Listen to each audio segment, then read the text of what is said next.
Yes, you probably could hear my here in the background there over the countdown clock. Welcome to Oh the my God. Arsenal Fan Circle. Everyone is welcome here. Pull up a chair, all you Gunners and even non-Gunners, as we've known, have been known to come and join us. Yeah, we're all right now. It's the ladies European final going on right now. So yeah, still 1-1, extra time, still hanging in there. Still got a chance. And even the puppy wants to see what's going on. Even the puppy wants to see what's going on. Listen, welcome, Matt and Alonso. You're keeping tabs on that final. It is 1-1 right now. Probably going to go into extra time. It is in extra time as we speak. It's just started the first part of extra time. Yeah. Right. Nervy experience. Big shout out to BX Gunner. As I gathered yesterday, he's been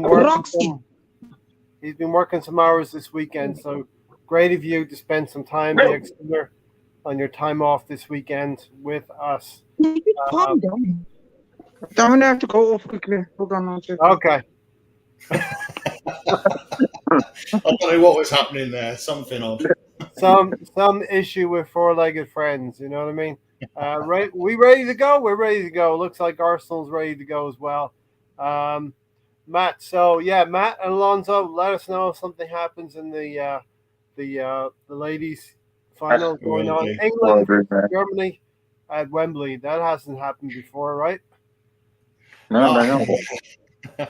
Germany are kind of all over us at the moment by the looks of it in the first part of extra time. Doesn't look like we've had much of a breakout of our own half since extra time has started, but we've done well. We've done well so far. Just a shame that obviously, we let that equaliser in. It's just standard, isn't it, against the Germans? Yeah. It's going to happen. Yeah, but I still got faith. So possibly we're going to be joined by Tony. When my hair gets sorted out, he'll join us again. Gary is doing a watch along with Ryan, so I said, hey, take some time, finish the watch along. You're watching the final, and join us at a later date. And Stan may actually join us a little bit later as well. So, okay, my hair, all set? All set. All right. Rudy's here. Hello, chaps. Is that Gene Takovich, bottom right, and an England shirt, Alonso? Yeah. BX has got to go in a few hours to do another 10-hour shift. Feel for you. Hey, Pedro, looking good, man. Bloody hell. So, Alonso, let's start with our preseason, Alonso. Yeah, it's been very, very good for us. I think that, I think in the past we've kind of gotten a lot of slack for not, or Arsenal has gotten a lot of slack for not doing transfers early enough. And so far, the guys that come on, Zinchenko has really fit in very well with the team, as well as Jesus. We haven't really seen much of Vieira, but he's been, recovering from an injury, which is fine. I mean, I think we have the depth to allow him to have a couple of preseason time off. And so, yeah, I think that, you see it with the team that Gabriel Jesus has really kind of had his vibe with the team already and has had a positive result. I think that he's had the winning mentality ever since he's been at Arsenal so far. So I think that we're on a good stretch. I think his goal on the team has really helped out the team as well as Zinchenko. So, yeah, very promising preseason, and I'm very satisfied with the way the team has gelled. I think also Granit Xhaka has, from what we've seen, he's done surprisingly well. And in the past, he's been criticized a lot. So, yeah, I mean, I'm very happy about how the team started out. I think Ben White also, going in as right back, has done pretty well, too. So, yeah, I'm very, very satisfied with the way it's gone so far. Yep. I'm just giving Matt a few seconds to download all this information. Matt's kind of catching up a little bit. I know you've done your due diligence as well, Matt. So I'll go to Matt. I'll go to Mahir next, and then we'll get to Matt on his take for preseason. So Mahir, what's your take on preseason so far? I would say excellent. Everybody's looking hungry. Everybody's looking fit and ready to go. What more can I say? I'm actually looking very forward to seeing how an actual game plays out. And we played for Palace in a few days. And yeah, excited for the new season. Although I wouldn't rate this window I would rate it currently at a 5 because we're still missing another striker and another midfielder. So yeah, guys, good to see everybody in the chats. Yeah. And the panel looking lovely as per usual. Yeah, we're all pretty much coordinated here. We got some dark colors. We got some gray. Yeah. Yeah. I was gonna say that MLS jersey. I hear.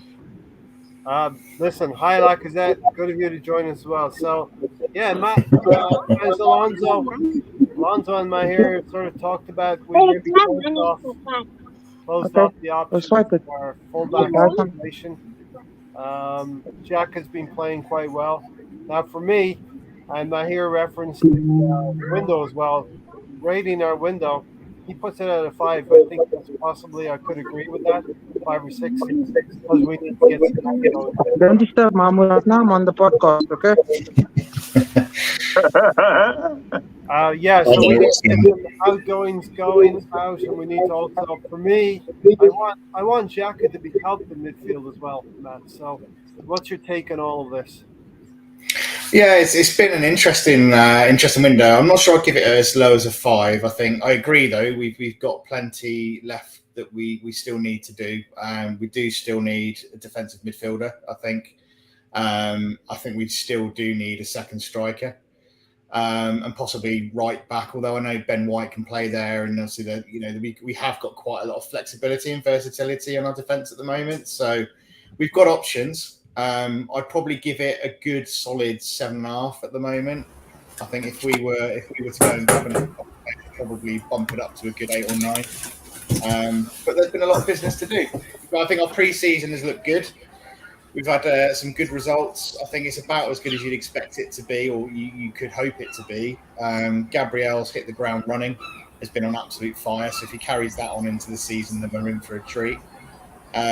Like I say, a bit of a shame we haven't seen Vieira. Would have been nice to see him get a run out and see what he's all about, because I've not really ever seen him play or seen much of him. So it would have been good to see how he fits in with everything. But Xhaka has his critics. I think if he's playing well, then fantastic. That's what we want. Like I say, it might breathe some new life into him, having some fresh legs around him, new players to partner with. I think that the team's looking great. I think we've got a real kind of team, like positive team spirit at the moment. Everybody seems kind of, on the up. I think there seems to be a bit more squad depth now, a bit more confidence. Players are kind of linking. I mean, if you look at the games we've had in pre-season, they all seem to have kind of linked up with each other very well. They understand how each other play quite quickly. So that's the benefit of having players like Jesus and Zinchenko, for example, who know the Premier League really well. So they can hit the ground running. So I think it was quite astute and a good decision for us to go for established players. But yeah, just hoping we can get another couple of incomings going. I know Bernd Leno, I think, is to be still hoping out for a deal with Fulham. I think they're still hoping to get that done. And I know Arteta said in his post-match interview after Sevilla, I think he said that we're still looking to do a bit of business. So there's still things to be done. So it wouldn't surprise me if we do get those couple of players that we need. But yeah, I'm really positive. Really positive. It's looking good. Yeah. Hope for much more, I don't think. So as Stan gets himself settled into the cockpit there, want to welcome Mr. Tom, the ex-gunner. Riddy's here. Who else? Nerdscape just jumped in as well. Russ Morgan's in there. And Craig as well. Craig 87. Why Not is here as well. Taib and That's it. That's about it. That black and gold top would get a 10, but the Adidas stripes were gold. Vibes here. Hello, you horrible lot. Yeah, 1-1 still with the final, I think, and we're gonna go to Still 1-1, yeah. Going into the second part of extra time now, so yeah. very, very inconvenient that there's a European Cup final going on while we're having a podcast. That I mean, come on. They not consult with you first, Ray. Did I they not couldn't know know. the fan circle timetable? Are we really that bothered then about women's football? Because I'm fucking not, to be honest with you. Seriously, man. And do you know what it is? I like that I've got the freedom to be able to say that I think that women's football is shit. I don't want it banned. I don't want it to go away. If you enjoy it, crack on. For me, women's football is the equivalent of rounders and netball, a poor imitation. No time for. I couldn't even tell you a female player that plays for Arsenal, because I don't care. I really do not care about it. It's really interesting because, do you know what? Yeah. 5 years ago, I probably would have said exactly the same as you. Yeah. 5 years ago, I wasn't interested really at all. But the last probably 12 months, 14 months, I think as the game's got more kind of media attention, the quality has definitely got a lot better. I think the standard. If you say so. Do you know what I mean? It's got a long way to go still. But Stan, there's also women who captain Arsenal, who's captaining England. So there's something to be part of there, right? Don't give a shit, to be honest with you, Alonso. That's right. Do you know what I mean? For me, women's football is like a man crocheting. It's just wrong. All right, moving swiftly on. Reddy asked me, am I wearing a baseball shirt? No, I'm wearing a Bethlehem Steel shirt. And Mr. Tom might remember me saying Brendan Aaronson's started out playing football with Bethlehem Steel, and now he's a Leeds United player. So very excited to see Aaronson in the Premier League. So that's the shirt I'm wearing right now. So we're all wearing dark, and then Alonso and Stan, nice shirts down there. But Stan, before we got on to the topic of the ladies' final, we were talking about the Arsenal. We're actually going to talk about it, are we? All right, I'll just sit back and listen because I know nothing about it. We're talking about the Arsenal's pre-season, Stan. Okay, fantastic. Be back on track. I thought I joined women's fan circle there for a minute. To be fair, mate, I thought we'd gone back to the 70s about 5 minutes ago. Sam looking like a scene in every early 90s movie where a hired henchman happens. I'm taking the shot. Yeah. So, go on. What are your thoughts, Stan? About the pre-season so far, well, unfortunately, because of my work schedule that I've had recently, I've not had an opportune time to see a lot of it. So I'm catching basically reports and so forth. But by all accounts, it sounds very encouraging by what I'm hearing about these reports and the scores that I'm seeing and the players that seem to be contributing. So it sounds good to me, but I can't really go that much in depth, as I say, because I just haven't had an opportunity to catch it because of the times and my work. Why not say not baseball, GA, Gaelic football? I got a couple of GA shirts as well from my home county, Kildare. Stan has officially become my hero today. I'm sensing that.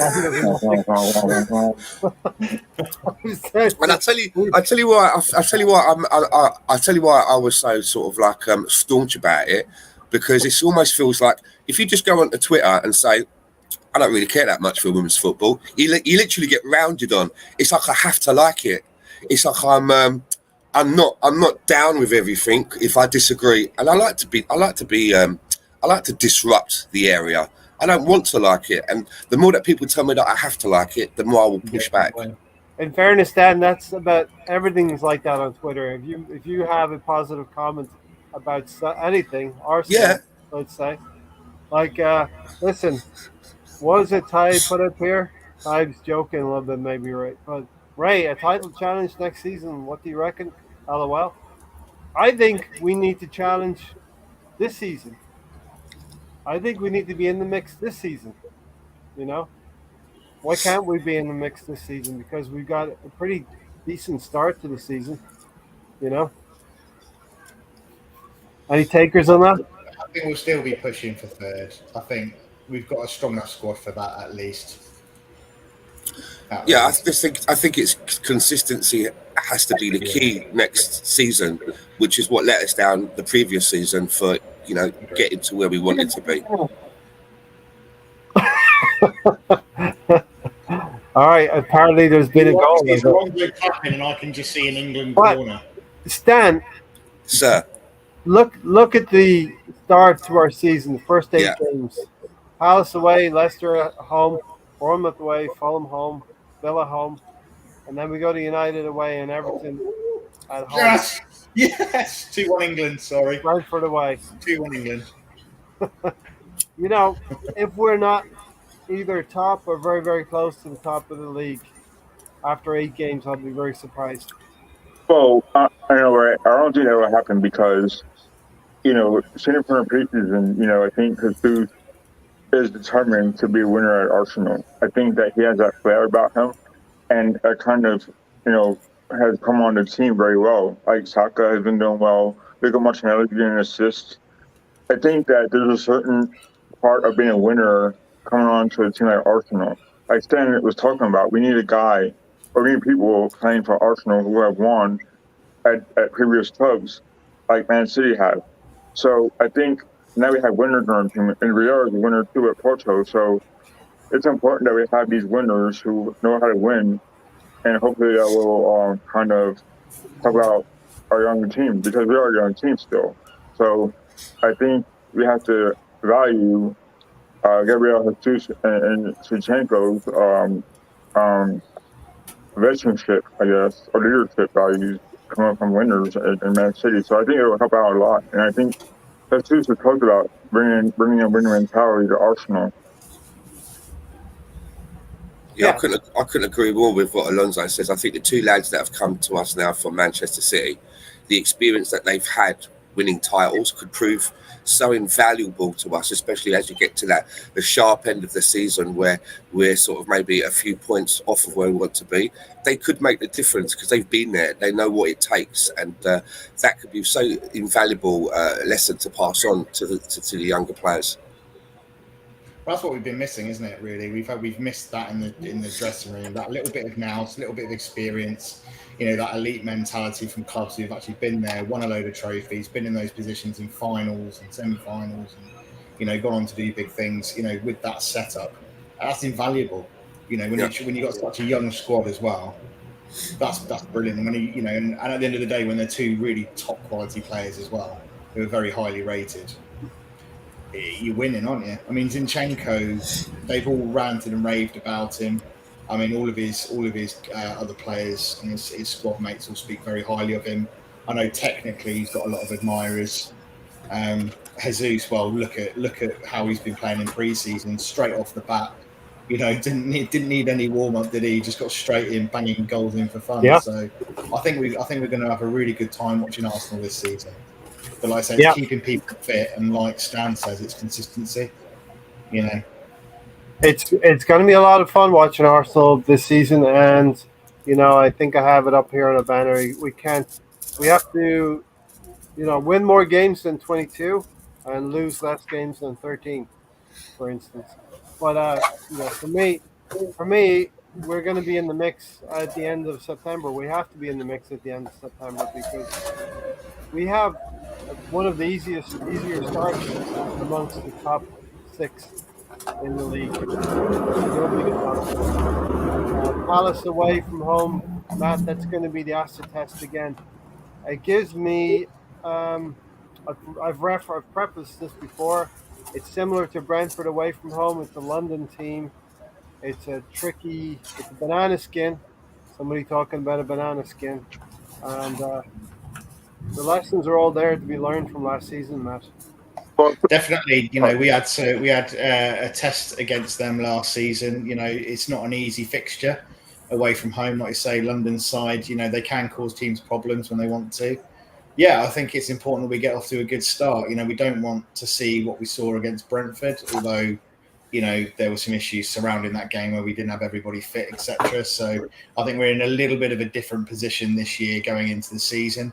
Much more positive. People are fit, stronger depth in the squad, more quality in the squad. We haven't got players who are kind of half there and half not in terms of your Lacazettes and your Aubameyang in terms of their performances. So I think we're going in positive, but like I say, we have to pass that first test.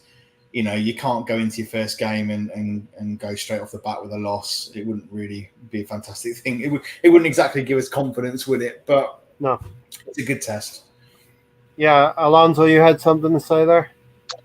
Yeah, and also, Palace is always a tough game as well because, whenever we needed points, they just cleared us out and they just played us very well and they beat us pretty bad as well. So hopefully, the players that are our current squad can realize that, it's a pride game for us as well as revenge. So because they beat us so badly, and we have a good coach.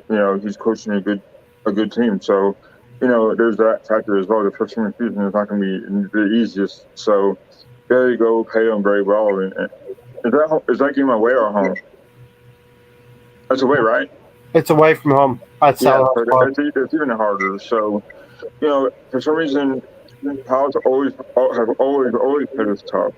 Yeah. So we have to go out there and play them just as tough. So, I think the first game of the season will tell us a lot and how we've come along from preseason.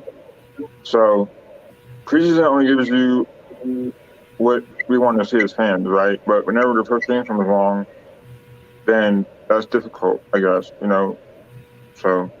And look, preseason, it's about getting fitness into the leg stand. It's about being ready for the start of the season. And as BX Gunner says, first 5 games should be 15 points. Listen, there's points there on the board to be had. But Russ Morgan also asked, do you think we were ready for the campaign, Stan? I think you're on mute. Even if we don't sign anyone before Palace. You just said there about being ready at the beginning of the season, and there is a little bit of an elephant in the room. I mean, are we going to be short a key midfielder in a week or two's time? I think everyone knows what I'm going on about because that story just doesn't seem to go away. And without going into that side of it and keeping it more onto the football side of it, if we are going to be missing that key midfielder, Thomas Partey, then I just wonder if the club is already somehow behind the scenes trying to look up a contingency for that. Yeah. Because by all accounts, I think the stats show that when Thomas Partey plays for Arsenal, the stats say that we more invariably we come out on top in those games. So the season's only a week away now. Yeah, and we could have that. We could have a big hole in that jigsaw puzzle that we're trying to put together. We've got the whole thing now. We've got the cover of the box. We're looking at all of the pieces, but there's that one piece now missing. You're looking under the sofa for it. Maybe the dog's run off of it. It's we need to complete that picture. But so I'm kind of concerned a little bit about that. And just quickly to Riddy, I used to live in Bletchley. I know exactly where the Bletchley Circle is. So. No, maybe your grandmother's worked at the Bletchley Circle. Stan, but we've constructed a squad now that should mean if we're missing any one player, and I know Partey is a really, really good player. If we're missing any one player, we should have other players to come in and do a job for us. It's different if you've got a player that's going to be absent for a short period of time and someone comes in to fill in a space, but to continue in that vein for a huge chunk of the season or maybe all of it, I think that we need to have more of a contingency in that area because we're already talking about can we find a partner to complement Thomas Partey when maybe we should be looking at a replacement at this point. So it's going to be interesting to see what's going on behind the scenes. And I'd like to believe that people like Edu and Arteta, they're not stupid. I'd like to think that they're not got their heads buried in the sand and that they're already kind of, looking ahead to that situation and probably trying to address it. Because it will be foolhardy if they just go along like nothing's wrong and then before we know where we are, we don't have that player. The club's got to make a public statement, the window's shut and we've got a hole. Mm-hmm. Yeah. Matt, what's your take on that? Yeah, and I think Stan's bob on, to be honest with you. You know, if you know you've got a situation where you're going to potentially be losing a player, particularly when you're getting towards the end of, you know, our preparation for the season, you know, you've got to be thinking we can't put ourselves in a position or let ourselves get to a situation where we've got a very key member of the, probably arguably one of the most important areas of the pitch. And like Stan says, a player who, you know, is really influential in terms of our performances. You know, it is noticeable when he's not there. We have to be prepared for that. And we, you know, when we already need a defensive midfielder, to add on to that, you're losing arguably your best one. Or you know, one of your best midfielders. You've got to think ahead and plan for that. And I can't see them burying their heads in the sand. I think Arteta's saying they're still aiming to includes what they're trying to do with that. But we don't know what's going on, do we? But you know, so far they seem to have had a clear plan. They know what they're doing, and they're attacking it in the right way. So I'm just hoping, like you say, in the next few days or week or whatever, they'll announce something, or we'll start to get whispers at least of who we might be bringing in. Also, as well, how does a situation like that actually play on the individual's mind when they're going to work and trying to do their job as well? I mean, you know, you would think that it would impact you in some way. So there's that to think of as well. You know, a player can go out of form because they've got something else really, you know, a bad situation weighing on their mind. Yeah. Or you know, you forget about, not that you forget about it, but it's like you have another job to do when you go on the field. You know what I mean? And, you know, the authorities are going to take care of what needs to be taken care of. It will be mitigated and all of that stuff. But what was I going to say, Matt? We are going into Crystal Palace in better shape. I'm going to answer the question a little bit as well as asking a question. We're going in better shape than we were last year. Last year, we didn't seem to have all of our pieces lined up as well as we have this year. And we have started to target those players that are going to complement the young players that carried us last season. So Zinchenko and Jesus will be two of the big gaps that needed filling last season. We're even seeing Lacazette scoring some goals with Olympic Lyon right now, and like, where was that last season? Where was his movement? You saw him actually move his feet and get into the box in that game. I was thinking, is that Lacazette? Yeah. Where was that? Yeah. Where was that from January on when everybody said, listen, we did need to go and get someone maybe short term to help? Taking the concrete out of his boots. Yeah.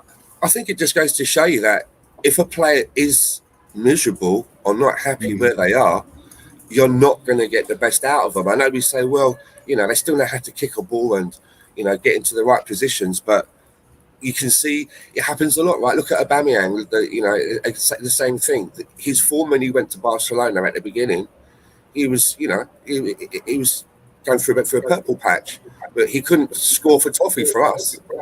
Just seems to be the way that if a player checks out, it's obviously best to move them on than trying to cajole them, because you just don't seem to get the best out of them. They've got to want to do it, right? They've got to want to be here. As Steven said, if all true Partey, we need to step up for a replacement that can last the season. This problem will only grow in time. And England ladies have won the Euros, so congratulations. Well done, ladies. Yeah, fair play to them. And that shall be it. We will move on from that point on.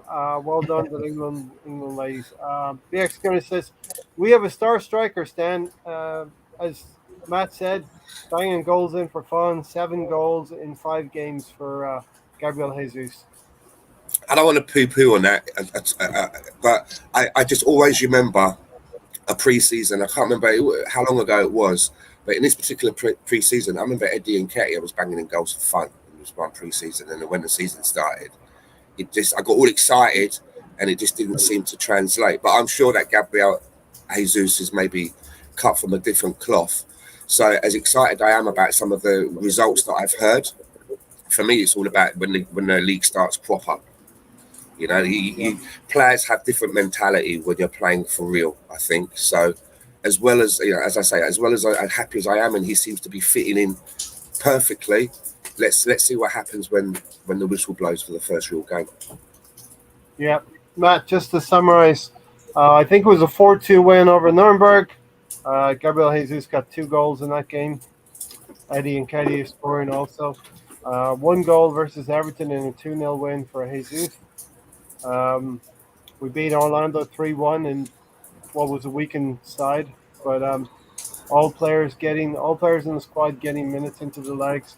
Another goal for Jesus against Chelsea in a 4-0 win, and now over the weekend, 6-0 win, 3 goals for Jesus, 2 for Xhaka, and 1 for Nketiah. Can I also add as well, what I have noticed about the pre-season is that there seems to be a big drop-off when we don't field our first immaculate 11. When we make up a team full of second string and maybe even third string players, we seem to really struggle. But then there are some of those players in the second or third string, if you put 1 or 2 into the first 11, they get away with it. Do you know what I mean? They come into the first 11, 1 or 2, they'll do a job. They don't sort of like look really out of place, like a Rob Holding, for example. But when you have them all playing together in one team, they can't handle it. It's a drop-off, big drop-off for me. Yep. All right. Welcome to Gary. Welcome Tony as well. Tony. Wherever Gary is, Tony seems to be. I've seen Tony all day. Batman and Robin. No. Okay, you can say that. It just looks like you're coming from Batman and Robin. Where Tony's before I go to Gary and Tony, Matt, just quickly comment on Jesus for the preseason, 7 goals in 5 games. Listen. Yeah, it's great. Like Stan said, the real test will come when the season starts and that whistle's blown for the first real game. But ultimately, it's really positive that he is scoring. His move. I think a big thing for me is not just the fact he's scoring, but just how he's actually linking up with other players. You watch him and his movements. It's just a breath of fresh air. These players like Odegaard, Xhaka, etc. All of our creative players have been wanting someone who makes runs, and as soon as you get that, we're now getting goals. It's not been a 1-0 or a 2-1. We are scoring plenty of goals in pre-season, which is a good sign. The creativity's there, they're linking up well. It's all positive. But like you say, you've got to wait until that first whistle goes. Can they do it for real in the Premier League? 'Cause it's very different doing that on a rainy night in Stoke, so to speak. So listen, you mentioned the amount of goals we've been scoring in preseason. We've got to carry that into the regular league here. 61 goals in 38 games last season, 1.6 goals per game. We want to be scoring about 15, 16 more goals this season. We'd get closer to 2 goals per game on average. But Gary, what's your thoughts on pre-season with Arsenal? Pretty good. I would say congratulations to the England women, actually coming, letting Germany stay into it and winning. Yeah, I heard you, Stan. I heard you. As a father of 4 daughters, whatever. We're not going to agree on this one, like most things we don't agree on. Move along. Hey, you guys let him have his say. Let me have a little bit of his say here. But I'm just saying, like, it was a good match.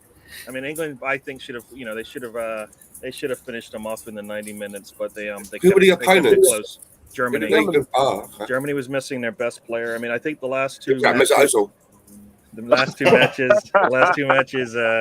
England played without the best player on the opposing side, and they were able to finish it off eventually. So it was a good win for them. First European Championship in about 50 plus years. So first time Germany's lost in a final in a while ever, I think. So lots of records broken there. So yeah, good one for the women. Talking about the preseason, I there's all this talk about preseason doesn't count. It does count. I believe it counts because for what Arsenal needed to do, it needed to count. I needed to see what our starting 11 was going to be and how they were going to play together, and I think we got to see that, right? We know who our starting 11 is going into the season, as opposed to, you know what? Well, this should be. I know. I think we know who it is. I'll be surprised if it's anything different than what we've seen in the last two matches, right? So, and I think it's good. Arsenal needs to have a little bit of continuity and solidify a starting 11 at least for a while until we get a healthy, and then we'll see how we do. But I think for now, I'll go with this lineup going into Friday. I like Jesus up top. Saliba is doing well in the back line. I think he's going to go through some struggles because it is the Premier League. They don't make things easy for you. Gabriel is going to have to show him the way quickly and back him up as well. I think that's the one thing Gabriel is going to have to learn how to do, is that there's going to be times that Saliba is going to make a little mistake and he's going to have to be there to clean up the mess. He hasn't. I don't think he's done that enough because he kind of let Tavares kind of fail. And I think he's going to have to be. You're going to have to show that leadership that people think he has, right? You know, when we talk about captains, Gabriel's name comes up, and playing with Saliba and having already played in the Premier League now for 2 seasons now, he should be able to show him a little bit about what it is to play in the Premier League. Zinchenko and Jesus, really good additions, of course. They know how to win. They look like they're ready to go. Those would be really good additions to the squad. Mm-hmm. So yeah. I mean, strong 11 for us. I think probably stronger than we've probably had in many years. Yeah. I don't know if any of you think there's since Wenger. When's the last time you said we had this kind of 11 where you're like, we got pretty much all of the holes filled. We don't have any gaps.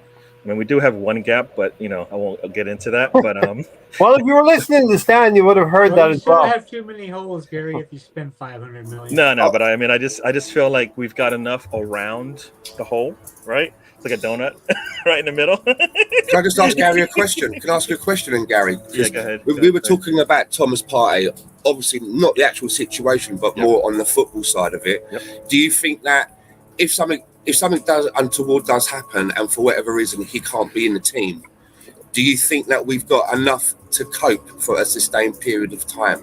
Does it concern you? And do you think that we should already be, having some kind of a contingency? Okay, yeah. Since day one, since the end of the season, Partey, Tierney, Tomiyasu, we needed to have some solid support for them, right? Yeah. Zinchenko shows it. He comes in, he can play, right? Tomiyasu, not Tomiyasu. Yeah, Tomiyasu. Oh. I think moving White out is a stopgap, but that's not the answer, because I think it would be better to have him as a center back and have those 3 center backs being able to rotate that would be a solid center back kind of trio that can rotate and we don't lose anything. So right back and that CDM role we are lacking. We're lacking there too much. What is it? This is that January window all over again. We cannot afford to not bring in someone, because you're risking it if and we know now it's been consistent 2 seasons in a row. Fullback CDM is a problem, right? And with Zinchenko, you basically said, no, that's not a problem anymore on the left, right? So they need to, I think, pick one. I would pick one, CDM or right back, one of the two. And then I heard a winger is one of the answers, is one of the things we're looking for as well. But I kind of feel like CDM would be my preferred spot, even though I don't think there's an answer there. But they need to do something where at least if they have 2 people playing in like a double pivot, we can assume one of them is really defensive minded. All right. Yeah. I don't think I don't know what you guys feel.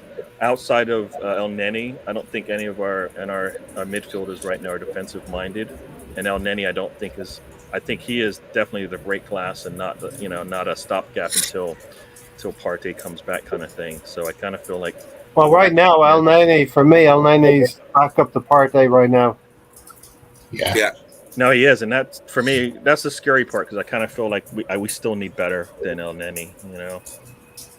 I think, yeah, but I think he can do a job for a few games. Let's go to Tony. Tony, what were your thoughts on preseason? I think, as referenced by a lot of us and Gary mentioned as well, we have adequate solutions for fullback. maybe not for Partey in that situation in midfield. But what were your overall thoughts on the preseason so far? Yeah, it's nice to see Jesus scoring. It's concern always looking at the bench, seeing that you only have 2, 3 players that you can bring on that would make any difference. We're short again, so are we just focused on the Premier League? Because with this squad, I don't see how you can compete in the FA Cup, League Cup, and Europa. You have to pick your battles because we just don't have the depth. Not having any backup with Party is a major mistake. Not having a third striker is really, really, really big mistake. He just goes into those tackles way too much. Seen that he almost picked up a knock in a match. Sure what formation Arteta wants since he played 4-4-3. Switched it to the 4-2-3-1, which I despised yesterday. So is it go with the 4-2-3-1 or is it be the 4-3-3? 4-3-3 better suits us. But overall, I think the preseason went. I think we've done near enough business. Hey, I mean, in fairness, he's been a lot worse, Sam. In fairness, this was not too bad in terms of Tony. Sam, have you looked at the bench? Well, no, I mean the bench is desolate, right? I mean, you've got 4 players out that are legitimate starters for us, and we don't have the bench. Those 4 players, do we have anybody at their level? If they don't come back, I mean, we don't have an ESR or a Tierney or Tomiyasu level player on the bench, right? And Vieira supposedly is going to be a really good addition for us, but we yet to see him play. So that's 4 players, and that's if we had those 4 players, I feel like I would be confident about how we're starting the season. Still think we need to fill some more spots on the bench. That's the situation. We have 4 players that can come back from injury or are coming back from injury, will gain full fitness in a number of weeks, and will be able to help us. So I think all things told, it's pretty positive so far. We can't say we're going into Friday on the back foot. As a matter of fact, we're going into Friday on the front foot, and there can be no excuses now, right? I mean, you guys have choices. No excuses. On the front foot or back foot. I don't have that choice. He's got his team now. He can't. There's this. I said, I think 2 seasons ago, this season would be the one for me, which is the true litmus test of this project. It's given them enough time to get rid of the deadwood, get the new kind of foundation put in, and then add to it. This is the season. What's that? Sorry, Tony. I said we've gotten rid of Deadwood the last 2 windows. This is Tony, you've got to get rid of the Deadwood. You've then got to lay the foundations of a new team. You've then got to actually go out and actually build on that team. That takes probably a good 3 seasons to do. I think this, for me, was the season that, from my personal perspective, was the one that really gave me a true indication of where we're actually going to be at under Arteta. So I think now he's built that foundation. He's had a window to go and actually add some experience to the squad and actually go through with the plan they said they had. They've had that opportunity. He's had plenty of money to do that. They've had a whole season to get players in early, to join with pre-season. So I think this is a really, really critical season in their kind of in the long run in terms of this project under this manager. So yes, it's going to be very interesting, quite exciting to see with what we've done so far. But like I say, there are still some concerns. Tomiyasu and Tierney seem to be players that you're never going to really be able to rely on 100% fitness. So you're going to have backups in those positions. But like I said, you've got Zinchenko there. But to me, I would personally, it's great that we've got him as a left back option, but I would prefer to see Zinchenko in midfield as a backup rather than as a left back option. As a backup? Well, no, either way, either way. Well, Here's my situation. Here's my fear that Arteta is not going to strengthen midfield so much that it's going to make Granit Xhaka sit on the bench. That's my fear, and it's a very real fear that he sees Granit Xhaka as an integral part of his team, and we might get Tielemans, but still Granit Xhaka will It's be just seen. it makes no sense, right? I mean, No, it doesn't. you've got all that quality on that pitch, and you're like, well, you've improved every spot, except every for that spot in the position. last how many years? The last 3 years, you've improved on every one of those spots. Nobody can tell me you cannot improve on that one spot. And Yeah, we There's have no the way. players to do it. We got No way. There's no way you Zinchenko. can tell me. There's no way you can improve. You got I get Fabio. he brings something to the squad, but you can't tell me offensively minded player in that spot would enjoy it. Right, a better offensively minded player in that spot because the defensive responsibilities are out the door. So that's not a holdback on any of the players we bring in. So Tielemans definitely offensively, I think, is better suited. Yep. Defensively, it doesn't matter because that's not really what you're asking them to do. You're pushing them further than Erdegaard sometimes, right? So you're really asking them to just be Most up of there. the time it's above Odegaard.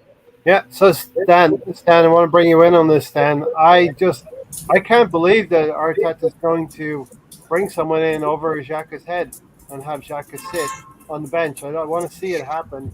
I want to see our quality in midfield lifted. That needs to be the case. But he played 27 games last season.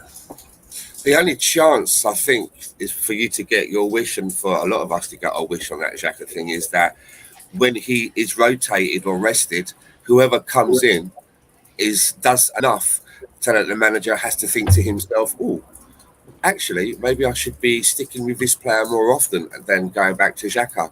You know, he's seen Xhaka a lot. He knows what Xhaka can do, but I'm hoping that someone will step in and he'll see something and think, But you're right, Ray. I was really hoping that this was going to be the summer of a replacement coming in that would revert Xhaka down in the pecking order, and he would eventually leave, because I just don't think he's the sort of guy that would even want to fight for his place or sit on the bench. What disturbed me yesterday was the team talk in the circle before the kickoff. Erdegaard's there; he's probably talking to the team, but visually, it looks like Granit Xhaka is the one who's barking instructions to the whole players, and that visual was bad for me. That's what I don't. That's why when that whole back when we played Leeds and Xhaka was hugging the Leeds player and pushing Tierney away, I was like, that's why. No, I don't believe he's a good leader. You know, because if he's a leader, he's grabbing Tierney and just taking him off, right? At that point, because Tierney lost his mind. But that's why, not good for me. You know, I feel like we can. I definitely feel we can do better technically in that position. So in that situation, we don't like it, but he was protecting an international teammate, a player who played before in Aliosi. We didn't like it. Who's giving his paycheck? Arsenal or? Yeah, exactly. It doesn't seem to matter, right? He was pushing for a Roma move, and Arsenal they really love, or the Arsenal really loves him, right? They really love him for some reason. I don't get it, because you can if you can spend 50 on a Ben White, you can spend 50 to 60 on a really good midfielder, and then we wouldn't even have to question whether or not he's that player is better or not than Xhaka, right? We didn't need to spend 50 on White. Not at that point. Sam said, Xhaka was standing out like a sore thumb versus Chelsea. We need an upgrade. We need to upgrade him. Xhaka displayed some fancy footwork and technique lately. Yesterday's game, Sevilla. But then go and get sent off within the first 3 games. Tony, that was Sevilla's second game. Okay, we beat him 6-0, and confidence is high. But preseason, take it for what it is. It is preseason. It's preseason. You can't ever base anything. Sometimes we've had horrible preseasons and had great seasons. We've had really good preseasons and really shitty regular seasons. So you never know what's going to happen. So the thing with Xhaka with me, you have Zinchenko, you have Fabio, you have Smith Rowe. All those guys can play on the left in a 4-3-3. Why are you going with Xhaka? He's not attacking midfielder. He's not a defensive midfielder. What is he? I don't know what he is. Is he a central midfielder? It's just he's not good Well, enough for what just he is. remember one thing under Arteta: you've never seen a really good preseason, so it's not the same as it used to be because it's a different manager. He's finally actually had a decent, and I think a really good preseason. So for me, it's not the same as it was in the past because that was under different management and management that was more confident in his abilities at that point. Arteta needed to see something early, right? You know, you see a lot of these. You know, if Liverpool or United have really bad preseason, nobody will bat an eye and say, "Oh, they're concerned," right?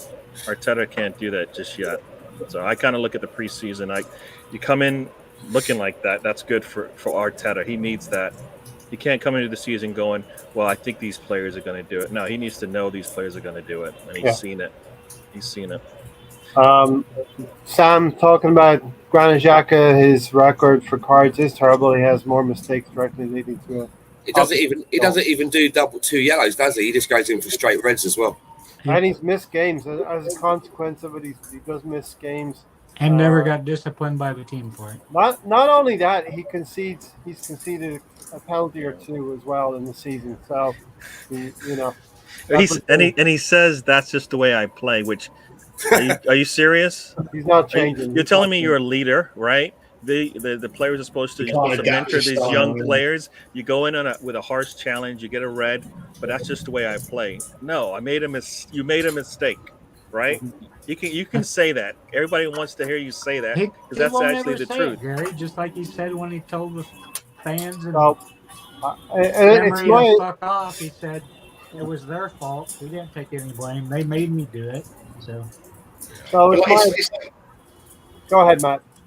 No, I was just going to say, you know, it's that comment from Sam there in terms of, you know, more mistakes leading to opposition goals than any other player. It's Xhaka is so divisive because he can have very good games, and there's no denying that actually we've all seen him play very, very well, but there's the consistency where he does that week in, week out, and does that without causing problems or having some sort of, you know, silly yellow card or silly red card or silly mistake that gives away a ball that leads to a goal.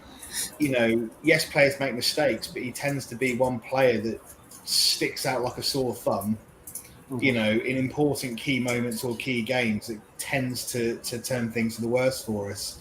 And it's just, you know, when you're looking for a consistent season and looking to not drop important points, you know, and when we're looking to push towards fourth and third, you know, those extra 2 points in that game where he got sent off and we went 2-1 down instead of winning 3-2 or whatever, you know, that's where seasons can turn around, you know, and we need to have players in there that aren't going to do that and aren't going to risk those kind of games for us. You know, it's all right being great in 2 games out of 5, but if you're doing naff all and causes problems in the other 3, or you're missing for the other 3, it's no good. Yeah, you know. Yeah, that's spot on. And the fact that Granit Xhaka is so divisive in our fan base tells you that there's a problem. Otherwise, we'd all be on board with him, right? Yeah. True. I mean, if you give me, I'm gonna have to go right after my comment. Sorry about that. Got some family stuff I need to do, but if we got the Swiss Xhaka all the time, I'll be happy because that guy for me plays 110%. I believe he plays 110%. Yes, he makes harsh challenges, but you know what? I'll take that if he gives me 110%. He doesn't do that for Arsenal, for me, anyway. So I kind of feel like, you know what? It's all right to move on, Arsenal. It's all right. We're in this transition anyways. It's okay. It's okay to move on now. You know, it's okay. You've got a solid starting 11. If you can improve it, you do it. All right? City won the league. Guess what? They still figured out a way to improve it. Nobody thought they would do it the way they've done it, right? They basically said basically two of my wingers, bye. Two of my strikers, bye. We're okay, right? You know, it's possible to move on from the man. So sorry about this. I have to go. Ray, Matt, cheers, Gary. Dan. Good to see you, Gary. Cheers, Matt. And I think was Amir on. Who else was on? Did I miss? Mahir Mahir was on, right? So, Alonso. Alonso. Yeah. Oh, Alonso too. Yeah, everybody in the chat, thank you for joining us. We'll see you again. And Thanks, thank you. Gary. Yeah. Over and Cheers, out. Gary. Yeah. Look, Stan said we can bring a couple of. I'm not saying Xhaka's squad depth, right? But Stan said we could bring a couple of players in that are not so good and be complemented by the rest of the team. Granit Xhaka at a certain higher level is doing the same thing. He's being carried by the quality of the rest of the team, in my opinion, and we can definitely do better than him. Erdegaard is the captain, has been named the captain. Visually, for me, it just looks like Granit Xhaka is the captain on the field, and that's where I have the issue with it. Where, you have that title, but someone else is telling you uh, by their actions, right? And Mikel Arteta has shown us by his actions that he can't trust our Granit Xhaka in certain areas of the pitch. Last season, he was moved further forward. Why? Why was he moved further forward? Maybe he's more beneficial further forward and less damaging, filling in for Kieran Tierney. I think that's the key. Less damaging, Ray. Yeah, I think. exactly. Yeah, but it's still like playing with a man down because he's not good in that position. Why is it Smith Rowe there? The left side, Listen, the side he's good at. not exactly a man down, but he has done a reasonably decent job in that left-sided midfield spot. Granit Xhaka has. We can improve on him, Tony, and we need to improve on him. So We got three better options on the team. and we get Tielemans in, we'll have better options as well. I think his amount of games that he played last season, Granit Xhaka played 4 games less last season than the previous season, and I think it has to be sort of trending downwards again. So for him, he's got to be hitting about 23, 24 games this season. But Stan, your thoughts on Erdegaard being named captain? Yeah, I think that was the choice we could see coming. I mean, he was been wearing the armband now for quite a while. He's a international captain and captain of his international team. But as I said before, there was a couple of times last season when he was wearing the armband where it would be a free kick. There was a free kick situation. Cedric already had one in the game, blasted it, and then there's another free kick in a similar area, and it's almost like Cedric sort of like hustled Odegaard off of the ball and said, "I'm going to take another one." That's where I would have wanted to see Martin Odegaard turn around and say, "You know what I mean? Call your jets, mate. You've already had one and you fucked it up. Plus, I'm better than you, so I'm taking it." That's what I want to. That's what I want to see the captain doing. But it was kind of like a little bit like what you said about Xhaka, right? It was almost like he was wearing the armband, but Cedric thought he was more senior. I was calling the shots. Yeah. I do like Cedric when I saw a little snippet of the Portuguese or the Portuguese-speaking players playing golf, and Cedric was fun for Fabio there and all that stuff.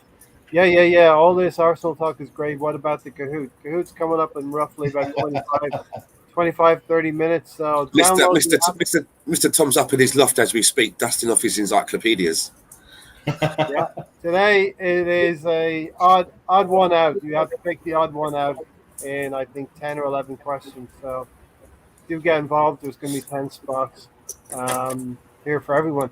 Question 2: why is Sam banned from the outskirts of Chicago? Is this a joke? Will Leeds get relegated? Tony, will Leeds get relegated? No, this should be good. Only 3 people know that joke.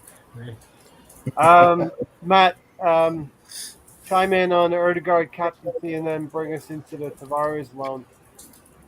Yeah. No, do you know what? I think it works in all ways. I think from a PR perspective, he's a very media-friendly personality. I think he communicates very well. He's very good in front of the camera. He's quite cool, quite calm, quite composed. Communicates, like I say, very, very well, very articulate. He's got that experience at international level.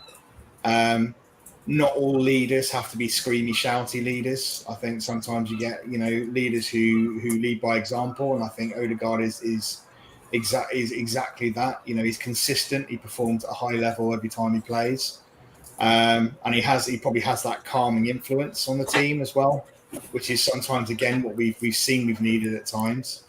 It'd be very interesting for me to see how, when things go wrong, or when there are a few issues in a game, how he manages that, and from a dressing room perspective at half time, I'd really like to see how he addresses that and communicates with the team, because I think that'd be fascinating, because he's not a screamy, shouty player.